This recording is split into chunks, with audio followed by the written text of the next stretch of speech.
In the mid 80s, I decided that I was going to move out to Los Angeles and kind of start my life. My sense at the time is that there was really nothing happening for me in Philly, and that my riches and my fame and my fortune were somehow going to be found in Los Angeles. It was a dream of mine since I was a little kid. Always imagined it. So I moved out to LA, did a couple different things here, there, and at one point decided, I think I'm going to be an actor. Yes, that's what I'm going to do. And I remember going out on an audition. And I remember walking into a room, and on each side of the room that I walked into, it was like a waiting area. There was like this long line of chairs, and in each chair was a guy who looked exactly like me. So I kind of walked about halfway down, and then I turned around, and then I left. And that was my acting career. How'd I do? So I ended up going into the entertainment business regardless, and I went behind the scenes, worked as a assistant to a very, very famous and old school style manager, represented a lot of TV and movie stars and people very, very famous at the time, and some still are. And became an assistant, and then kind of became a junior manager. And then at a certain point in time, I said, what I want to do is I want to write. I really want to write. That's going to define me. Somehow that's going to be it. Like, I'm going to write. And I remember going to a screening at a friend of the manager, who was a very famous writer, producer, director, had a lot of hit shows on. And I had done some notes for his daughter's script that she was writing, a spec script that she was writing, and I had done some notes on it. Didn't think twice about it, but, just helped her out a little bit. Here's my thoughts, what I would change, what I would do. Sitcom. And out of nowhere, he pulls me aside at his screening at his house. First run movies. This is the kind of guy. Like, you get first run movies that are out at the same time, if not before, in the movie theaters. And he pulled me aside, and he was just so impressed with the notes because he looked at the notes that I gave her, and he was like, it was almost like a baton. He was passing baton. He was like, it was like this old school movie, like, you got it, kid, And so it kind of inspired me to take it further. And at one point, I remember just leaving management and deciding I was going to write. And I was just going to go off, and I was just going to write. And I did that for a number of years. Had odd jobs, had worked as a production assistant on car commercials, as a runner for this, a runner for that. It didn't matter what I did, because as long as I could do is I could get up and write. And I spent a lot of time fantasizing about, like, when this happens, when I finally get my break, my life will start. I used to stare at stacks of bills sitting there needing to be paid and saying, when I sell this, whatever I was writing, then I'll be able to pay off my bills. Then my life will start. I ended up getting fortunate. I ended up getting staffed on a network sitcom. And at that point, when that happened, I thought, oh my God, have I arrived? And I call that time, and it made me think of this the other day, because I still get residual checks from the episode that I was credited writing, that it aired somewhere in the world. And I literally I get these checks probably once or twice a year, maybe 3 times a year, and they're for like a penny or 2 cents or 3 cents. And a residual check that means that somewhere in the world, my episode that I was credited with writing aired. 2 cents, 3 cents. Cost them more to send me the check. The paper costs more. Regardless, just reminds me that the world is abundant. There's still money coming in. I'm never broke as long as I have 2 cents coming. But what I realized is in the process of that, that I thought, now that I had gotten this job on this sitcom, like, now my life was going to start. And I call this time of my life, working on a network sitcom, the unfunniest time of my life. Like, you made it, Mitch. Like, you're doing something that less than 1.1, less than, 1% of the people in the population get to work in the entertainment industry, and you're actually working on a network sitcom as a writer. Like, you've made it. my God, Mitch, you've made it. And yet I was so miserable, so unhappy. So much so that at a certain point during the season that I was writing, um, I was sitting in the writer's room and I ended up getting this anxiety attack. I never had an anxiety attack before. I didn't even know what was going on. But I literally felt like sitting there that I was going to die and I had to get outside. And I remember just going outside and I was on the Disney lot. And I remember just walking up and down saying to myself, please don't die. Please don't die. Please don't die. Please don't die. That's all I kept saying over and over again. And I was probably gone for like I don't know, an hour and a half or so. And all of a sudden I walked back in the room. He's like, Mitch, are you okay? Like, what happened? You just kind of got up and bolted out the door. And I said, I guess what I just had was an anxiety attack. And they go, oh, that's good. We're putting that in the script. And it literally went in the script that we shot for that Friday night. The main character having an anxiety attack. I said, well, I'm glad I was able to contribute. But I was really, really unhappy. And I really had banked when I thought about how many hours that I had put in, when I thought about how much time and energy that I put into writing, the times that I would get up at 2 o'clock in the morning and write until 6 o'clock in the morning, or get up at 6:30 in the morning and write until 9:30 and then go off to a job. The hours and hours and hours, and the anticipation of what I was ultimately going to be able to create for myself and how this was somehow going to define me. That somehow this was going to define me. But I was miserable. I mean, I really was unhappy. But I didn't want anybody to know. I just kind of stuck it out, figuring, all right, and it wasn't the easiest script. These weren't the easiest scripts to write. I mean, we were having all kinds of challenges with the star of the show and what ABC wanted and what Disney wanted and what the showrunner wanted. It was a mess. Like, it wasn't a great scenario. They were throwing a lot of different things and a lot of different types of people. There were too many writers at one point in the room, from my perspective as well. But I was the junior guy. I was the first year out, right? So, and I remember it was a Friday, and Friday was shoot day. And I remember I was sitting, I was in my office, and everybody was getting ready to go to dinner, and then you go off to shoot. And all of a sudden, the showrunner comes in. And he says, "Hey, Mitch, can I talk to you for a second?" And I said, "Oh, sure." So I walk into his, go down the hallway. I walk into his office. He goes, "Listen, I hate to say this, but there's a lot of changes, a lot of mix-up. I'm sorry, but I have to let you go." I was like, "What?" He goes, "Yeah." He goes, "I feel horrible about it, but they want to bring in some additional writers. They want to bring in a couple teams and whatever. And unfortunately, you're kind of low man on the totem pole. And, I feel badly about it, but I'm sorry, but I have to let you go. I'm going to need you to leave now." He goes, "I think it's best if you don't go to dinner with everybody, because it'll just be, the energy won't necessarily be great," and so forth and so on. So I'm like stunned. First, I'm just hurt beyond comprehension. And I go down into my office, and I remember I didn't, what do I do? Like, I had all my stuff there. It's like I'm literally throwing everything that I had that was in my office into a trash bag. And I walk off the Disney lot to my car and drive home. I was devastated. I was absolutely devastated.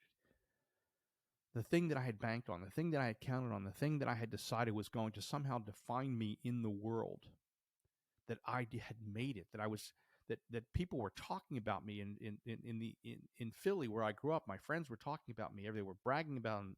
My family was bragging to other people about it. And like, now I have to go home and tell everybody I was fired. I was fired.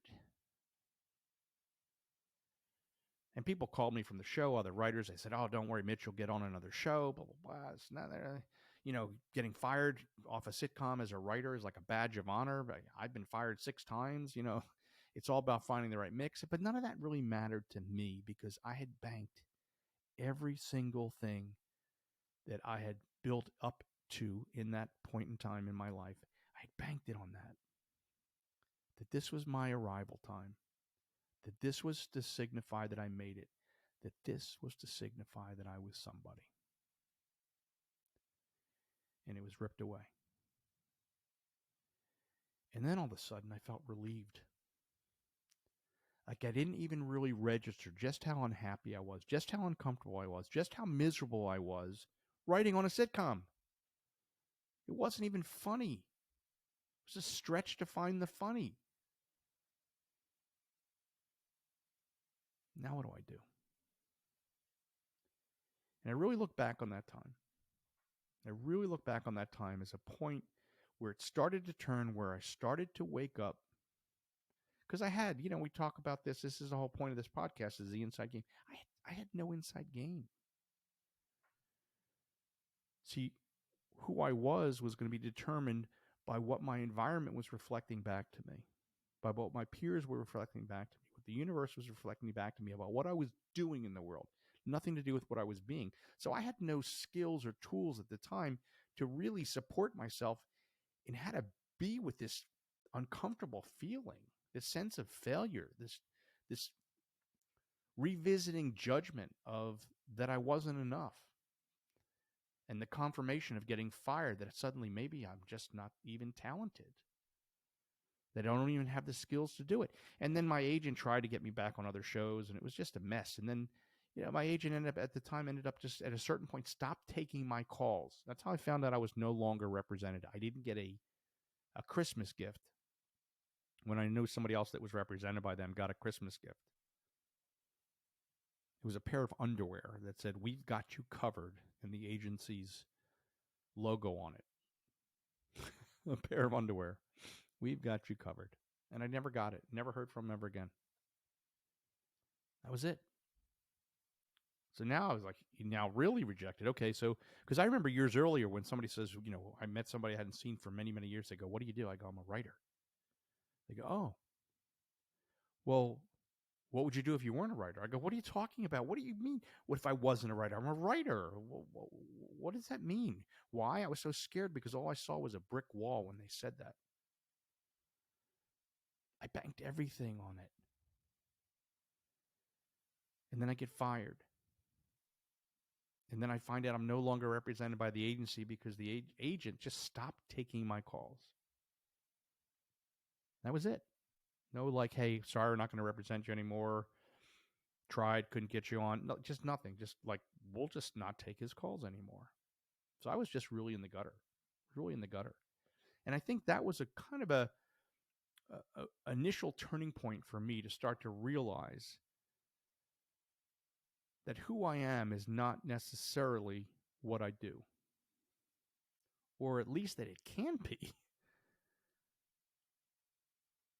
I was talking to my own coach earlier, and we were talking about what it is that actually creates that level of excitement and enthusiasm. We're talking about being totally coherent, being totally in alignment energetically, and being inspired as possible. And inspiration is really, it's an inside thing. It's inspired in spirit. It's from within. The idea that I needed to have a purpose behind what it was that I was inspired by. And for the longest time, I couldn't find it. And that was really the turning point for me, where I started to realize that, you know what? Life isn't going to always hand me exactly everything that I want. That I had to decide at some point, how do I want to be in the world in the midst of everything happening around me? That as long as I continue to rely on my external environment to reflect back to me this notion of defining me as someone or something because of what I do, that I was messed up. And in many ways, that became the turning point when I started to go into therapy, when I started to look at myself and see the common denominator, myself as the common denominator, and all the things that I had been screwing up and messing up and falling short of. This realization that I had no inside game. None. So I had to redefine for myself what it is that excites me in the world. I had to move away from this idea that somehow this external world was going to define me and tell me that I'm valuable, tell me that I'm worthy. I remember my daughter decided that, when she was younger, that she wanted to be an actress, and she wanted to be an actress. She wanted to be a star. She just wanted to be like some of the people that she was in acting class with, and some of the people that she was doing improv with, who were getting cast on TV shows or who had their own TV show. She just wanted to be a star, and I was not going to put up with it for 1 second. I was not going to allow that. I was going to say, listen, you want to practice your craft? Fantastic. You want to do that on the side? Fantastic. If you think I'm driving you to 500 auditions because you want to be a star, it's never going to happen. I didn't want to participate in this idea that somehow that I was going to help create for her that the sense of approval or rejection was going to rely on somebody sitting across from her after she read for 30 seconds or 2 minutes or read 5 lines. Can't handle it. There's no, it's all, listen, the prefrontal cortex is not even fully developed at that age. Mine was at least fully developed, and I was still a mess. And I said, listen, when you get older, if you decide that you want to act and you want to be in plays and you want to do this, fantastic. I will support it. But it's going to be because you love it. Because you love it. Coach told me today a story about somebody that she was working with who was in hospice care, and she was a hospice assistant, and hospice patients shared with her several things, but one of the things he said it was of the top of the list of most important things looking back on his life, knowing he was dying, knowing he didn't have much time. He talked about this idea of doing something that you love no matter what anybody else thinks. This idea of we have to stop measuring ourselves by what we do externally in the world and somehow thinking that defines who we are. Because at any moment in time, and this goes back to this notion of impermanence, it's all impermanent. It's constantly changing. Things are constantly birthing. Things are constantly dying. Things are constantly being reframed, reinvented, redone. That's just life. There's an impermanence to it. But this idea that if we're going to show up in a big way, literally go big, right? Go big. That we have to know who we are. We have to know what inspires us, what is in spirit, what is from within. And without an inside game, without this sense of who I am, separate and apart from what I do, and knowing that that's foundationally is the most important thing, without knowing that, we're all destined to be disappointed.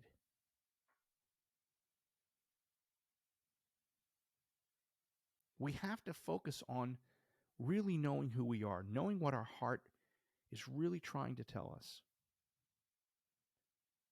Knowing that we have to choose to love what we do because we love who we are in the doing of it. I was upset that I got fired off of a sitcom, but the truth of the matter, I was miserable. I told you earlier, it's the unfunniest year of my life. I was miserable. And when I finally allowed myself to just settle in from this idea that I didn't have to show up on Monday, that dread of driving all the way across town to Disney to go show up to something that I didn't get, didn't think was funny, didn't enjoy, I was actually relieved. Now, we all have these defining moments. We all have these opportunities where we start to see how what we achieve on the outside is not a definition of who you are. And all you have to do is actually achieve it. And all of a sudden go, yeah, I don't know that I feel any different. Still have those same thoughts when I put my head on the pillow at night. I thought this would make me happy. Inside game is an inside job. Same thing.